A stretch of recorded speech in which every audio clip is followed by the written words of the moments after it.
Today's hot topic.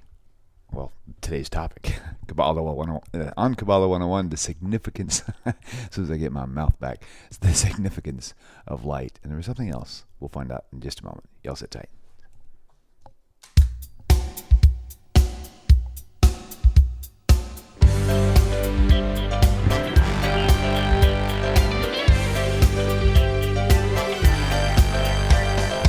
Welcome to Tanakh Talk. I'm your host, William Hall, broadcasting live out of Kingsland, Texas, USA, with another episode of Kabbalah 101 with Rav Yitzchak Michelson, also known as Ira, our dear friend. Welcome back to the show, sir. It's a pleasure, as usual. Always good to have you as often as possible, so thank you for coming. It's a pleasure. Did you just say it's a pleasure to have me? Yeah. Sounds like some. Exactly. For a split second there, I thought I had Tovi on the line here. All right. Good deal. Good deal. Okay, tell us tell us the title, that what it should be, where I keep stumbling on. My buddy is here right now. Well, he's not here in the north, but he's here in Israel. Right. You going to be able to see him? I believe so, yeah. He said he was going to come up north, so we're just trying to figure out when that's going to happen. Right, that's awesome. That's good. Glad to hear that. So, okay, so tell the viewing audience what the title is, the proper title, because I couldn't get it out of my mouth for some reason. Kabbalah 101 and the demonic forces of light and darkness. Hey, speaking of that, guys, come on. The viewers out there, I've been seeing comments, right, on YouTube. This is after we already clarified that it's not at all what you think it is. It's like somebody will see the title and they won't even watch the video. They'll just say, "This is demonic. You guys are going way off the deep end here, fellas." And I'm thinking, did you even watch episode 1? Did you find out what this actually is that we're talking about? So before you do that, before you make any comments, go check out episode 1, and then you can kind of follow along after that. So maybe this particular show isn't one you just want to jump in the middle of. Maybe you do want to start this one on episode 1 and go to 2 and 3, watch it in a series. So maybe not. Maybe it's up to you guys. So all right. Well, Rav, let's get moving, and you can just tell me what I need to do on my end as far as bringing up scripture. Or I've got the Zohar here for last week's Parsha and also this week's Parsha. So I don't know if that's going to help you much, because you said that my copies aren't exactly the best ones to get. No. What I'm okay. The only reason I brought that up was because of to kind of tie together. Some of the comments you're getting from people. One of the things that I said was that I wasn't a fan of it, only because what they start out by saying is that, even if you can't read and understand Aramaic, it's okay. Just scan the pages and look at the words, and you'll receive energy from it.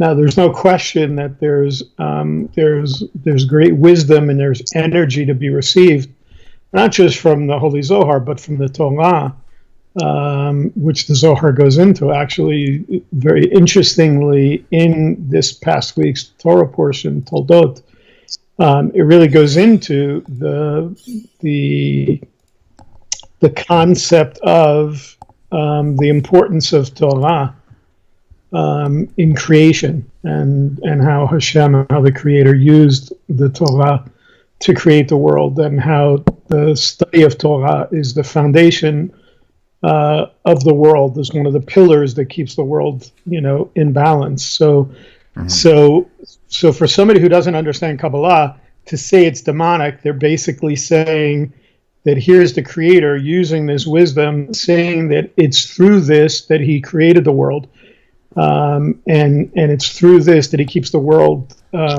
in balance, and you consider that demonic. Well, fine, if that's what you want to believe, that's fine. But usually this is, like you said, this is coming from people that it has nothing to do with listening to me. It has nothing to do with whether or not they watched the first show. It has to do with whether or not they have any understanding whatsoever of how Torah works, of how the world works, of how creation works, of how Hashem works. Now, a lot of people think they do, and I'm sure that the majority of people that are making comments like this are people who are carrying around baggage from their past. Certainly. religious experiences, and now they're coming out, and of course they were experts when they were in that false religion. They were experts back then. They knew everything there was to know. Right. As they're going around trying to convince the rest of the world to believe as they did, and now suddenly they find themselves having been lied to for years and years, and now they're going to come out and they're going to look at something that I do, or something that the Ramban, who was writing 700 or 800 years ago in great wisdom, one of the sages of Judaism, and say that what we're doing and what the wisdom that we're trying to impart is demonic. Right. Yep. Okay, I'll leave you to my Heavenly Father on that one, and Bezat Hashem, God willing, he can reveal things to you. Anyway, what we were going to talk about was not just the significance of light, but the significance of light and time. I think we had talked about, I believe I brought up the concept of the supernovae 1987A that had appeared on the morning of February 24th, 1987, if I'm remembering my dates correctly. And what it was this fluky kind of thing, because the scientists that were mapping out the stars and so forth, and looking through the telescope and taking photographs, saw this, what they thought was something on the last photograph. They were actually getting ready to shut down for the night, and then saw this on the last photograph, and went outside, and not only was it on the photograph, but they were able to visibly see this. And rather than it being because it was such a bright light, and rather than it being the birth of a star, what they were seeing instead was the death of a star. The reason I brought it up is because in the last show, I think we talked about it, and I asked the question about this concept of time as it relates to that supernova, because it actually was 160,000 light years away. And that means that basically it took 160,000 years from the time that star exploded for that light to be visible in the sky on the morning of February 24th, 1987. And I think I asked the question of how was that possible? How could it be 160,000 years pass? And we kind of can ask the question, like, could a Neanderthal man be looking up at the sky, 160,000 years ago, and have seen that? Now, I'm going to preface something, because now remember, we're talking about 160,000 years, and people are going to say, wait a minute, Rabbi, you're a Jewish Orthodox rabbi, and we know that the earth is only 5,778 years old. So how is it that you're positing that this happened 160,000 years ago? I think we might have touched on a little bit the idea of what took place in Genesis, and made the distinction between the time, the 5,778 years, which started when God breathed the neshama into Adam. And that started that process of what we know as the 5,778 years, because the Talmud talks about there being human-like creatures that existed previously, but yet did not have a neshama. They didn't have a soul. They might have had a nefesh, but they didn't have the nishmat chaim. They didn't have that elevated soul that each one of us is given from the time of Adam, when Hashem breathed life into him. So, gotcha. So I needed to make that distinction, so that people are saying, well, what are you talking about 160,000 years? Okay. So, and I asked the question based on the speed of light. I said, of course, it's impossible for any, in our technology today, we don't have the ability to travel at the speed of light. But I did ask the question, and I said, let's say we had a ship that we could get into, and we could leave at exactly the same time as that star exploded, and travel at the speed of light along with that light that was traveling. And we both arrived on February 24th, 1987 in the morning at exactly the same time that supernova became visible in the sky, how much time would have passed? And I answered that by saying absolutely no time would have passed. And people find it hard to wrap their head around that because they don't have an understanding of the significance of both light and time and how they interact with each other, not only first and foremost from a scientific standpoint, but then in the Kabbalistic concepts. So you really have to first address this from a scientific standpoint, which is why the series that I'm writing is called The Science of Kabbalah, because I deal heavily with the idea of the science of this so that people can get a good foundation and a base for the understanding. And I also always like to say from the beginning that so that nobody, in the same way that I make the distinction about that 6,000 year or the 5,778 year period, as opposed to the period before that, I am in no way trying to legitimize science. Okay. As an Orthodox Jewish rabbi, we have a Masorah, we have a tradition that we follow from even before Sinai. But of course, from the period of Sinai on, we have the Torah, and we follow the Torah, and we follow our Masorah, and we follow the majority opinion. So excuse me, I'm not trying to legitimize science. Right. But what I'm trying to do is show the science so that when people hear what I have to say and what the Kabbalah has to say and what the great Kabbalists had to say, they can then understand that science is now only catching up to what Judaism has been teaching for hundreds, if not thousands of years. So that's why I think it's very significant that we look at it from a scientific standpoint. Gotcha. And this is also all very new to me as well. I've not researched it before. In fact, I, like many of you out there, actually stayed away from it because I was told that it was demonic and I was told that it was not biblical until I started finding things within the text of the Torah itself and in the Tanakh that speak of things that are not explained, that's not explainable, and also does not. Hashem never condemns it either. So again, just to reflect back on the story of Jacob, whenever Jacob and the flocks, where he would actually strip down poplar branches and have these goats mate, and these guys just mysteriously came out speckled, or they came out all solid color, all because of something he did in front of them. That's just that's beyond me, and that's just a tiny example. When you're talking about Yaakov, of course, you're talking about you can segue into the idea that in this last week's Torah portion, Toldot, it's talking about the generations of Yitzchak.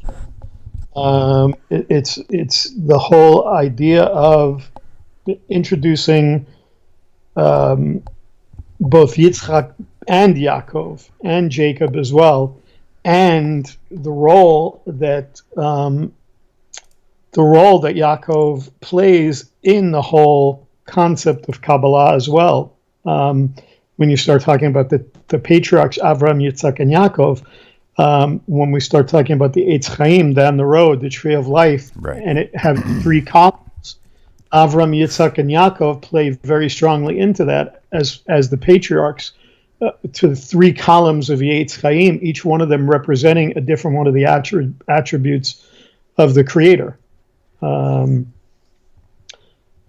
me, it was a very interesting Torah portion because how most people will always say that you open up the Torah and there's something that you see that you've never seen before. You've read it so many times and something strikes you. Right.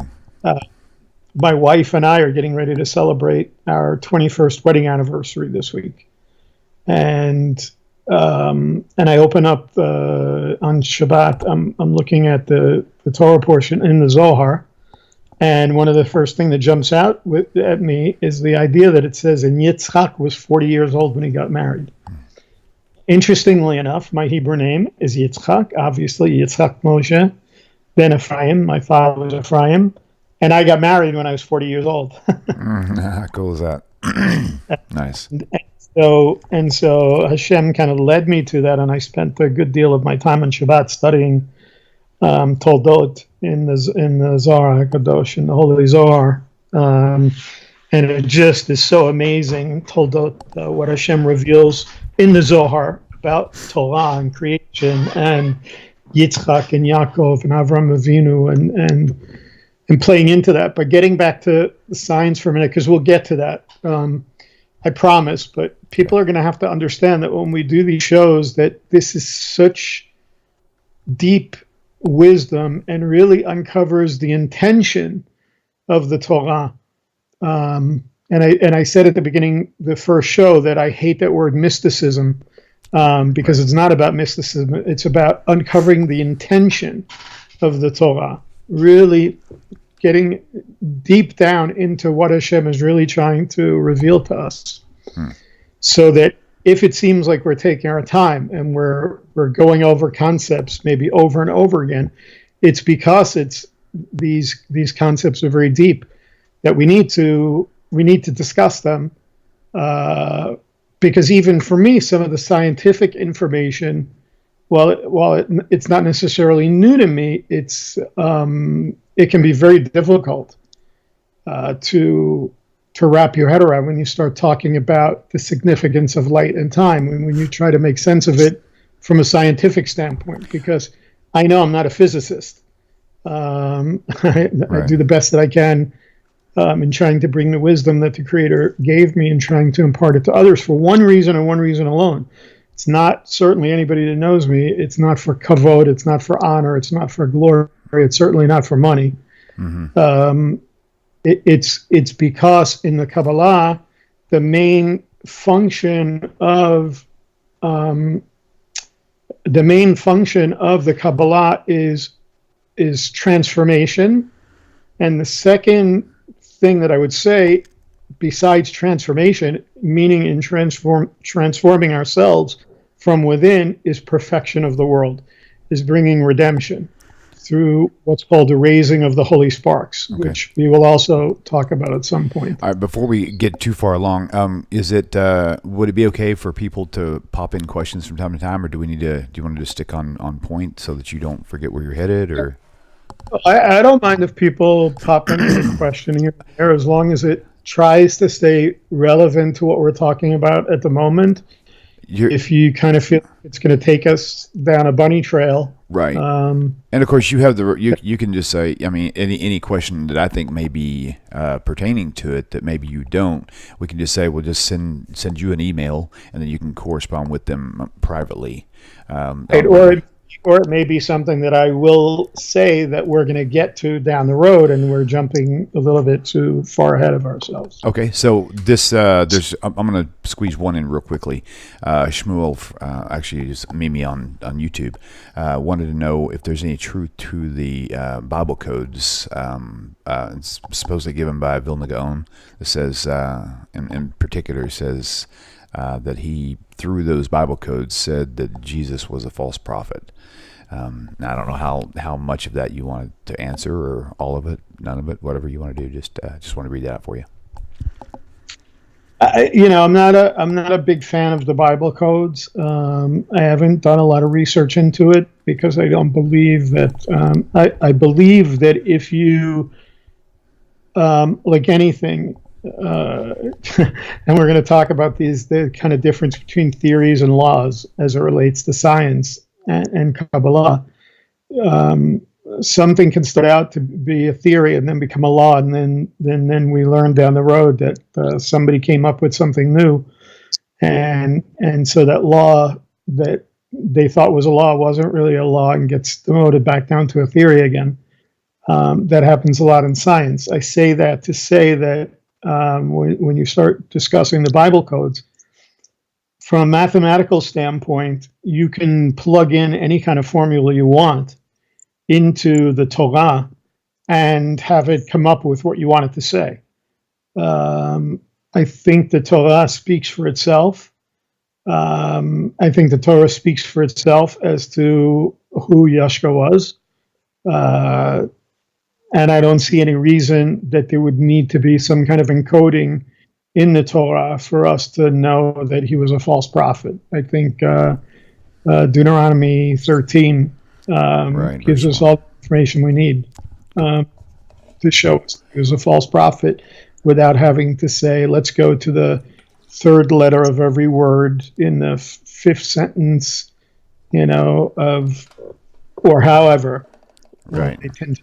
But I also have not done enough research in what the Gaon of Vilna had to say related to Bible codes. I haven't done enough research in that to make a comment, but certainly he was, one of the great tzaddikim of Judaism. So Okay. I certainly wouldn't discount anything he said, but Okay. I'm not sure that I've ever read that about him or him making a statement like that. So Gotcha. I would have to see the source that the person is quoting before I would comment on it.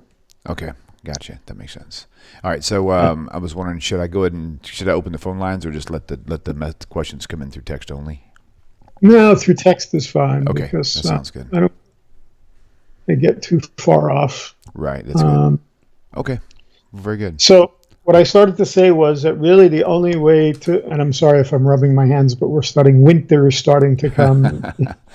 That's all right. It's cold. I live in one of the old Crusader homes, so they're like caves, and they not only retain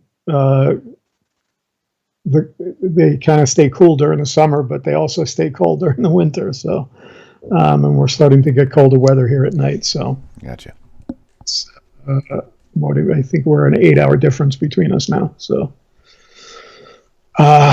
anyway, so the only way really to make sense of the concept, to understand the science of light in what we were talking about this 160,000 year period and the speed of light and so forth,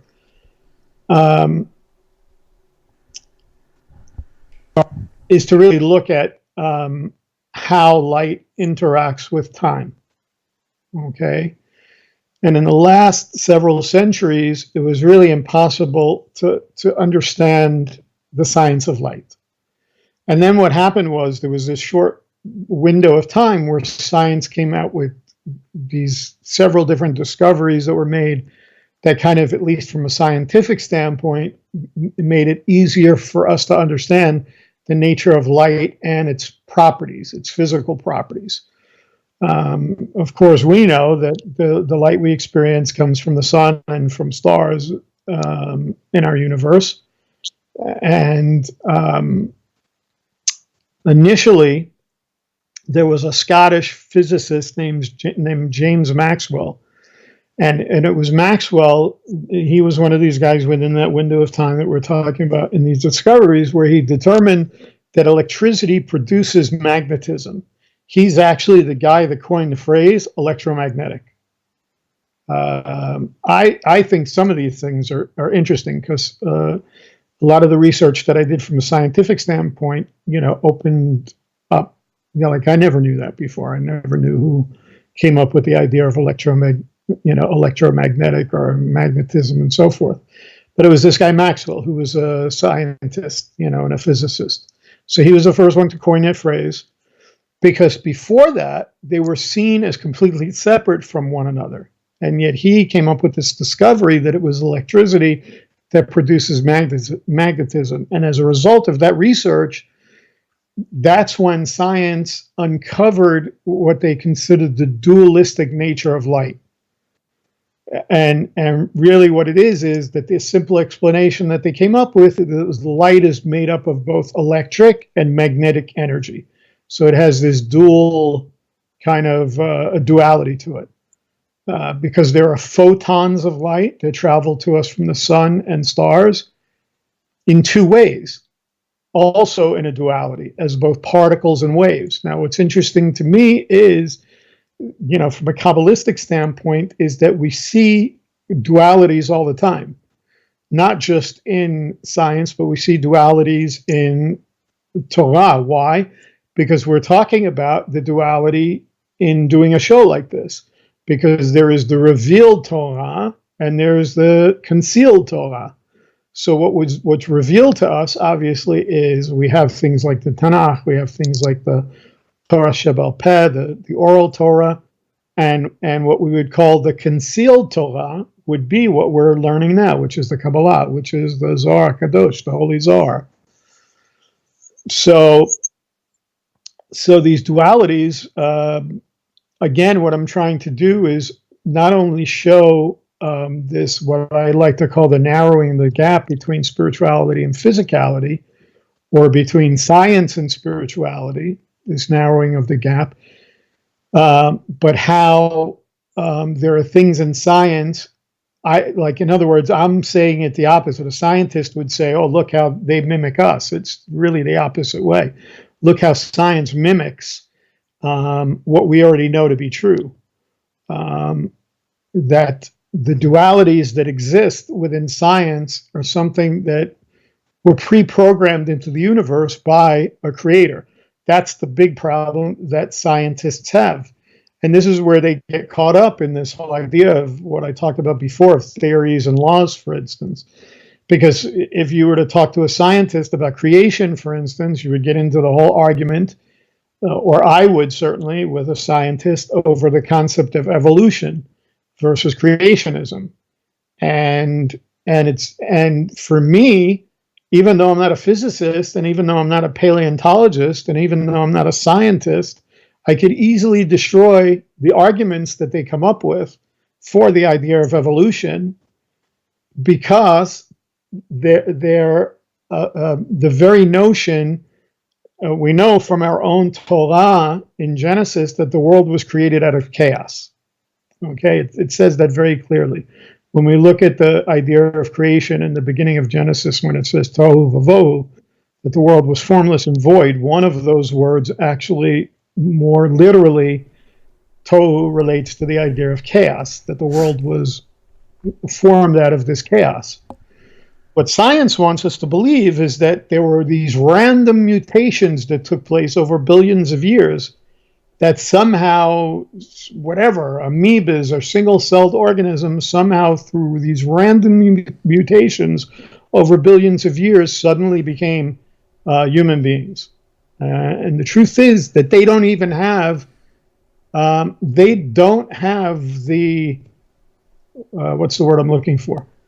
They don't even have the documentation. They don't have the fossil records. They don't have anything to support it. It actually, what's so silly about it is it takes more faith. Right.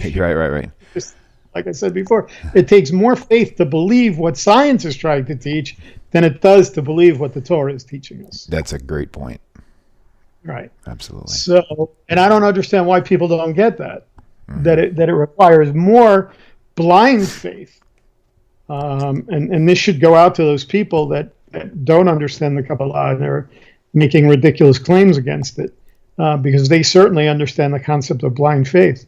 So I'm going to revise my statement and say it would take more blind faith to believe in what science is teaching than what the Torah very clearly reveals to us.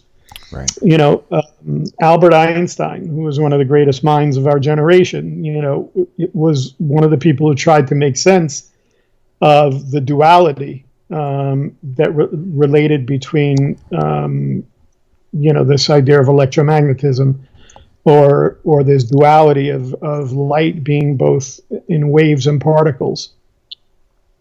And what he did was he tried to come up with this idea that particles were photons, and it was only a flow of photons that were a wave.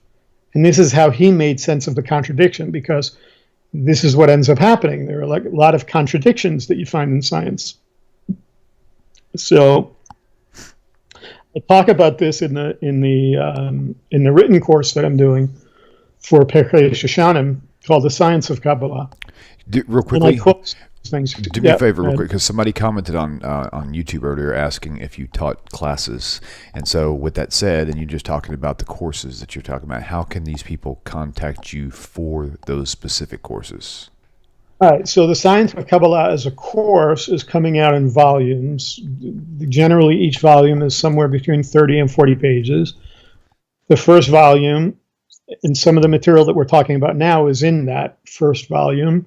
It is available on Amazon now, and volume 2 just was the editing was completed. It was sent to the team this past week. So God willing, it should be up this week on Amazon. Volume 2 should be up.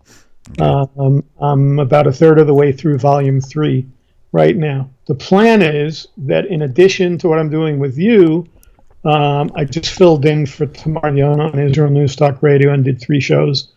Mazal Tov to Tamar. I don't know if she listens to the show, but if she does, Mazal Tov, because her son got married last week, and so I was able to fill in. Nice. So she go to the Sheva Brachot and not have to worry about it. So we're in negotiations into whether or not I'm going to continue doing a show called The Science of Kabbalah, where I'll be doing this material. But in addition to that, there's a plan for me to do these teachings directly from the course. So in other words, if I get enough feedback from people that want to learn this material, then I will start broadcasting. We just opened up a center in Kikar Maganim, which is the main little square of Tzfat, of the old city of Tzfat. So people who have ever visited here know what I'm talking about. So we have a center. I'll have a full studio set up there. We have a radio station already set up there. My partner, Pesach, has been in radio as well for many years and has his own internet radio station. So the plan is to make that available to people, that people can buy the course volume by volume, and then I will teach from it and then give further insight as we go through each one of the volumes. Made it very affordable for people to either buy it on Kindle.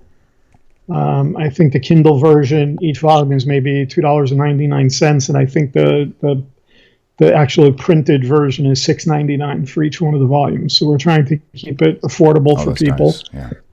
Just know that some people prefer to have the written word in their hand as opposed to the digital, so that's why we're doing it in both. I'm the same way, for sure.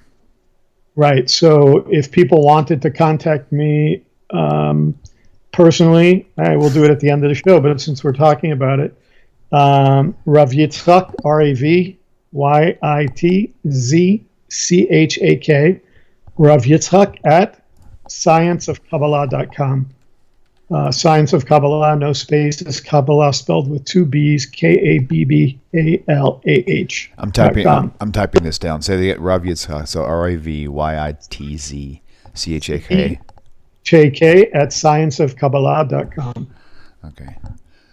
Yitzchak. And the web scienceofkabbalah.com. So if they can also, there's a link on the website to Amazon if they want to go there. And also see some of the other material that we have, because I also, in my relationship with the Yeshiva Perkei Shoshanim, I also have made available through the website the full Shulchan Aruch program. There's something for everybody on there. For Jews that want to go deeper into the study of Shulchan Aruch, we have a full programs on Shulchan Aruch. We have a full Noahide course for people that want to learn the Noahide laws, not just by reading a book, but knowing what the sources actually say in the Torah, in the Talmud, about the Noahide laws. We have a course on keeping kosher. We have a course on the Shabbat kitchen and keeping Shabbat. We have a course on learning, not learning the Hebrew, learning Hebrew to speak Hebrew, but diktuk, like learning being able to read biblical Hebrew, and so learning how to read it and learning the not vocabulary, grammar, okay. Hebrew grammar. Gotcha. I'm sorry, my mind works in too many languages at one time. So that's funny. Trying to remember words. Okay, no, it's one of the things about living in Israel is your mind. You have the language goes back and forth, and it's like your brain switches back and forth between languages. So let me confirm, because I typed this up and I put it on YouTube, so I need to make sure I got it right. Okay, so RAVYITZCHAK at science SCIANCE of KABALLAH.com. Oh, KABBALAH.com. so one Two L, B's. one L, not two. Yeah. Two B's, one L. Oh, okay, got it. That's where I messed up. Okay, good deal. I'm glad I asked. Okay, go ahead and continue, sir. Yeah. So, when we were talking about the course, so one of the things that I do is I bring in some quotations from physicists, scientists, and I also make recommendations to people. If you've never read the works of Dr. Gerald Schroeder, I highly recommend it. Dr. Schroeder, I had him on my own radio show several years ago. Dr. Schroeder is not only an MIT physicist, but he's a Talmudic scholar. So, and he's written many, many books. You can actually even go to YouTube and see some of his older talks that he did on YouTube.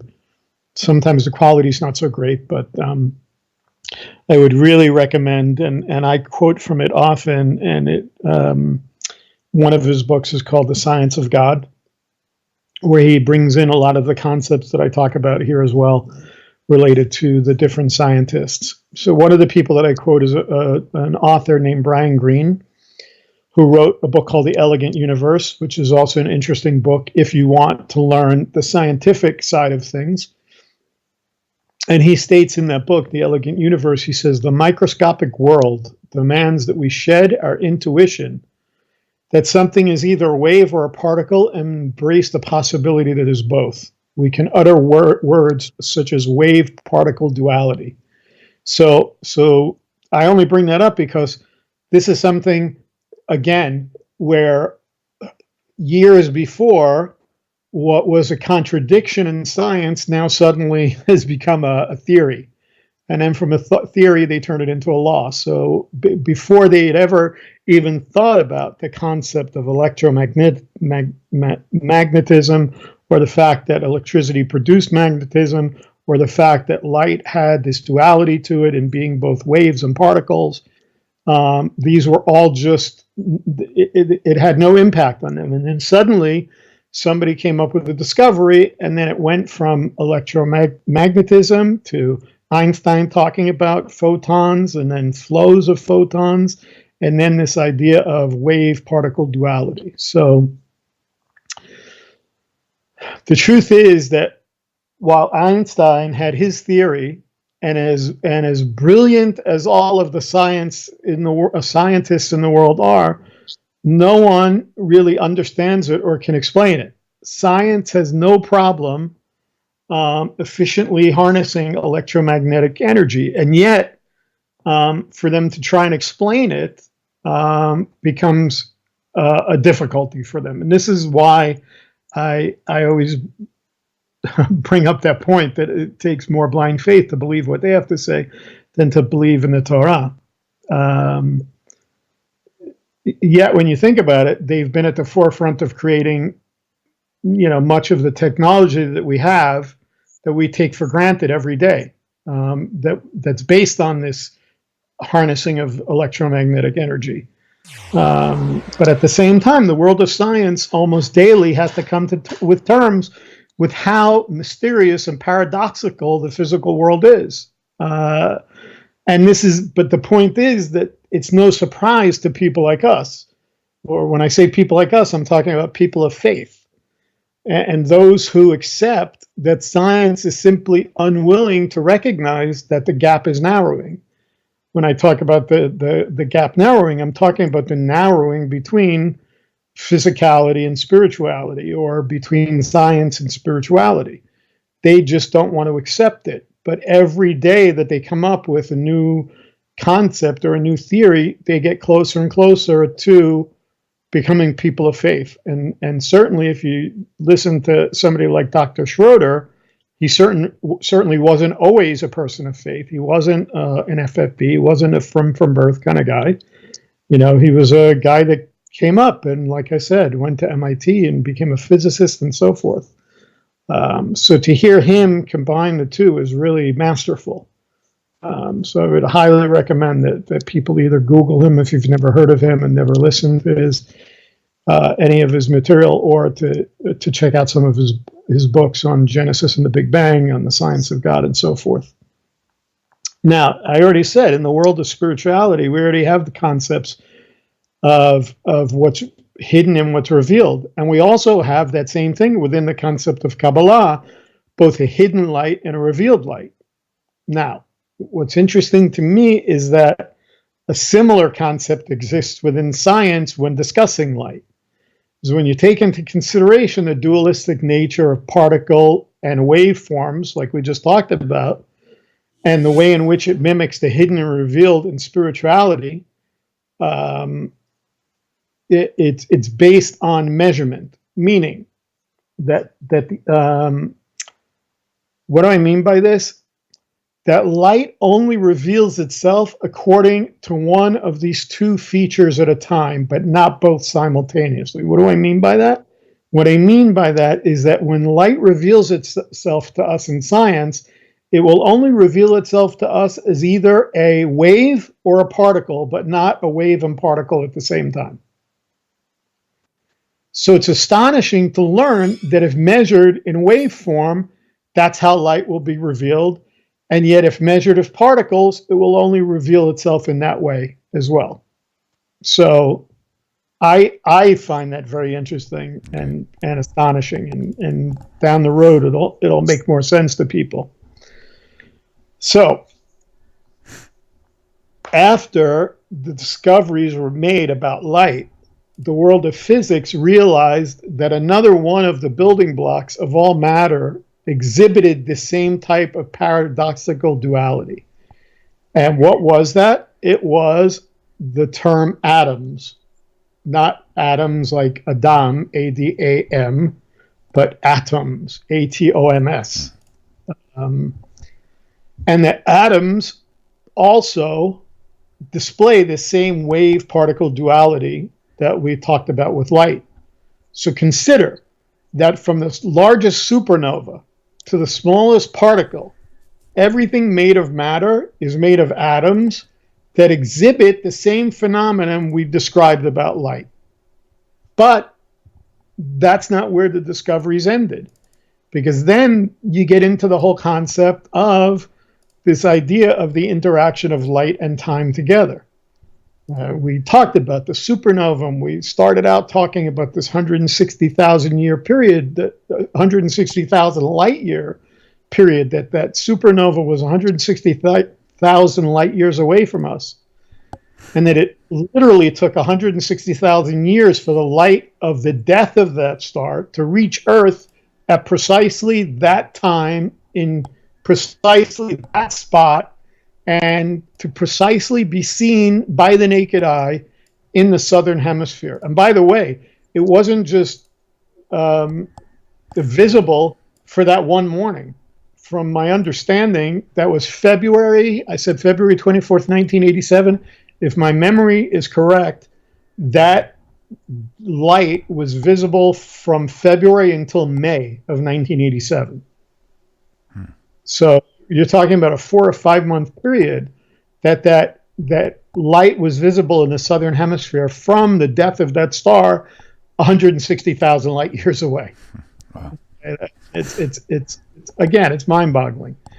So what we know from science is that light travels at the speed of 186,000 miles per second. We talked about the speed of light. So in order to make sense of the amount of time it takes an object to reach a destination, we have to know we have to have certain information. So we have to know whether the destination is moving or is it stationary. So I like to use football as an analogy for this. I don't get to see as much football as I'd like to living in Israel. And of course, football here is considered something else different than what you say football in Israel. Yeah, right. And most people think of soccer. They don't think of American football. Right, got it. That makes sense. No coffee today because I had meat before we did the show. So for all you people that understand the separation of milk and meat. So you're not talking just coffee, you're talking flavored coffee. No, this is actually a, what is this? This is vitamin water that I make. Gotcha. No, I mean the prohibition of milk and meat is not coffee and meat. It's just coffee if you put milk in it, or dairy products. Oh, yeah, coffee, put milk in it. But right, Well, I could have had cafe Turkey, which is the Turkish coffee, which, excuse me, you don't put milk in, but Makes sense. typically I always have a big cup of coffee when I'm talking to you. But I had a meat meal just before we did the show. Actually, when you called me the first time to check in, Gotcha. Gotcha. got Gotcha. me stuffing my face earlier. So anyway, I said, so let's use football as an analogy, right? Yep. So when the quarterback is throwing the ball to a receiver, the amount of time it takes for the ball to reach the receiver is based on whether he's running towards the quarterback or whether he's running away from the quarterback. So, for instance, the receiver is running a pattern, right? And he realizes that he's in coverage. So then he might run back towards the quarterback to be open to receive a pass. Now, obviously, if he's running towards the quarterback, the ball will reach him much faster than if he's running towards the goal line. Right. However, light is not a football, and it's not subject to the same example. So let's get back to the idea of the supernova, for instance. So we talked about the idea of, I already brought up this idea of the Neanderthal peering up the sky 160,000 years ago. Would he have seen the light? You know, what about 5,000 years ago in the Bronze Age? Could someone have viewed the light? And we already talked about this kind of idea of the futuristic spaceship and whether or not we would be able to follow it and see it and how no time existed. So I'm going to bring in a quote from Dr. Schroeder, and this is actually from that book that I quoted, that I said before, The Science of God. And this is where Dr. Schroeder writes as it relates to this, because he's the one that says, as a physicist, he's the one that says that no time existed. And this is what he says about it. He says the difference in the perception of the flow of time at the speed of light is not quantitative difference from a lot of time, meaning that 160,000 years, to a much shorter time, however short that period is. He says the difference in the flow of time is qualitative. The difference between our existence, where all events occur through an unceasing, temporally linear flow, and an existence in which time does not exist. From that perspective, all the developments that took place during that 160,000 years occurred simultaneously. And what he said was past, present, and future had blended into an eternal, ever-present, unending now. Because light is outside of time, which is proven in thousands of experiments and hundreds of universities. So no scientist would argue with that fact that light, and when you're talking about light, that it exists outside of time in essence. So that the conclusion that somebody has to draw from what Schroeder is saying is that, at least as it relates to the speed of light, that light actually exists outside of the realm of time. And that's what Dr. Schroeder would refer to as this eternal now.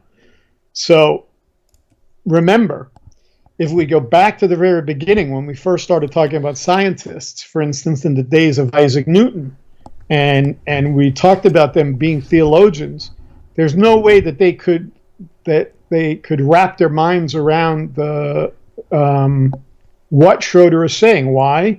Because back then they thought the universe was eternal, and the stumbling block in many cases has not really been science but religion, because anyone who's willing to do the research will soon find that, in fact, science and scientists are the ones that are proving spirituality rather than the religionists. We're not the ones that are proving spirituality to be true. They're the ones that are really proving spirituality to be true by these constant things. Why? Because in the days of Newton, they thought the world was eternal.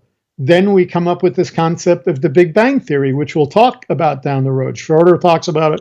Other scientists talk about it. And it doesn't matter whether or not you believe that the Big Bang Theory is true or not. What's interesting about it is the Big Bang Theory destroys the idea of of an eternal universe and instead teaches, oh, my buddy wanted to get into the picture too? Do you have something to say to us? Oh, he's leaving. I don't know if you can see him in the picture. Oh, I did see him. He just kind of scanned right past you. Yeah. So anyway, it really is comical because, like I said, they're the ones that are proving out spirituality. Yeah, if you look back to Einstein's laws of relativity, they not only prove that space, time, and matter are not constant but changing.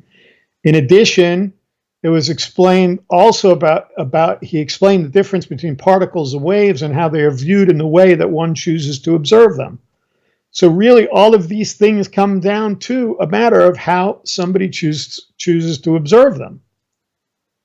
Now, the question I know somebody's going to ask is, why is this relevant? Why is this important? And the answer is, because when you understand this science, you realize that Einstein came up with both theories and laws that have proven to be correct. And one of the most significant as it relates to what we're studying is the fact that the faster one travels relative to another object, like in our make-believe ship traveling alongside that light from the supernova that exploded, the slower time flows. So much so that at the speed of light, which is the highest speed attainable, time ceases. Now, it would even blow people's minds, and maybe we'll talk about it in the next show because I know we only have a few minutes left, is that there are actually scientists that will make the argument that time doesn't actually exist. That that everything that we know as time is really distance. And I don't know if I don't believe I talked about it on this show. I might have talked about it on the show that I did on Israel News Talk Radio, where I talked about the Pythagorean theory, which is even sometimes I don't think I understand it. But I know I studied it in school, but remember, I'm getting up there in years. So, Gotcha. But anyway, the Pythagorean theorem really is a mathematical formula, but at the end of the day, they use it to determine from a mathematical standpoint whether light or whether time actually we know light exists, whether time actually exists, or whether or not what we're actually experiencing is distance. So kind of give you a small example of what I'm talking about. An example would be is if you and I decided, as difficult as this would be with me being in Israel and you being in Kingsland, let's say you and I decided tomorrow morning to meet for coffee at 9 o'clock in the morning. Right. And we did meet for coffee. And then we decided while we were having coffee that we wanted to have lunch together and that we were going to meet at noon for lunch. Well, most people would say, okay, it's going to be 3 hours from the time that we had coffee. Three hours had passed until the time we had lunch. Now, those scientists that would use the Pythagorean theorem to say that time doesn't exist as a dimension would say that really what happened was that based on this Pythagorean theorem and the idea of the speed of light and the way this formula works, that really there was a distance that took place from that coffee at 9 a.m. until that lunch at noon, and that time had absolutely nothing to do with it. That the idea of that 3 hour time really is really based on our need to understand things in our own language, which is not an unusual concept in whenever you're learning Torah and whenever you're learning about the Creator, whenever you're learning about the Zohar, because for instance, we have anthropomorphisms in the Bible, where it talks about the Creator having a right hand or, having emotions and things like that. We know that language is only used for us to try to connect in a way to the characteristics or the character traits or the attributes of a loving Creator, and not meant to really describe him as having any kind of physical form or needs or desires or anything like that. So it's the same thing when talking about science and talking about these kind of concepts of the difference between time and light. Okay, right. So it's kind of like, so basically what you're saying is that what we know as time is we use that idea of time so that we can understand distance, like almost. I was thinking for a moment, like the Nikodot, the vowels. I mean, you don't see them. I mean, you don't go to Israel, you won't see vowels anywhere, but they exist. They're just not there. And so, right. So is there? I'm trying to connect the dots for myself here. Yeah, well, because think about it like this. I'm not going to pretend to understand how yesterday, last week, last month, and next year all can exist as what Schroeder described as this eternal now. But in the context of the speed of light, they do. Mm-hmm. Right. Because this is proven through science that no time passes. We can prove that through the idea of things that we're learning now in modern day science and quantum mechanics and things like that. But all of those things, again, what I'm talking about are things that were described by people like the Ramban, Nachmanides, who was one of the great Kabbalists. You know, he was writing about things like this 700 years ago, when nobody would ever have thought. You know, even the Newtons of the world weren't thinking about these kind of things, weren't thinking about. But now Ramban and the sages might not have called it quantum mechanics or called it wave-particle duality, but they were talking about things like this in spirituality. And as it relates to the Zohar and it relates to Kabbalah, like I said, hundreds, if not thousands of years ago. And so I think before we go into it, because we're almost out of time, it looks like. Right. I think maybe we'll talk a little bit about quantum mechanics next time. But I think it's significant that we understand, to kind of leave us on a good note as it relates to Torah and the idea of spirituality, is that consider if you're going to consider the idea of the Big Bang Theory and like supernova 1987A that we're talking about and everything else, that and this idea that at one time scientists considered that this world or this universe was eternal, and then came to the startling discovery by their own admission and coming up with the idea of a Big Bang Theory, which I started to talk about before, that then they had to admit that it wasn't eternal, that there had to be a beginning to the universe, which they chose to call the Big Bang Theory, okay? But at the end of the day, everyone has to come to the same conclusion, and I think both science and Judaism certainly agree on this point, even though science might say it in a different way, is to admit that light was in fact the first creation of the universe. Interesting. Very, very interesting indeed. We hear Shem say the very first thing that happened after, if you're going to use the Big Bang Theory as the basis, let's say, for Genesis chapter 1, what's the very next thing that happens after this Big Bang, after what scientists say produced all of the elements that were needed to sustain life? Hashem said, "Let there be light." Gotcha. Wow. So. Very, very cool. Well, so next week, quantum mechanics will be touched on. Next week, we'll talk about the quantum mechanics and the Big Bang Theory. Gotcha. The Big Bang Theory, one of my favorite shows. Yeah. Watch it. Maybe we could just play, invite Sheldon to come in and host the show for me. Well, thank you all for tuning in. Be sure to share this with your friends if you like it. We've got the email address for Rabbi on your screen earlier, so you can go back and just find that. It's easy to find. Also on the YouTube chat, it's there as well. So thank you all for tuning in, and we'll see you next time. Shalom, shalom.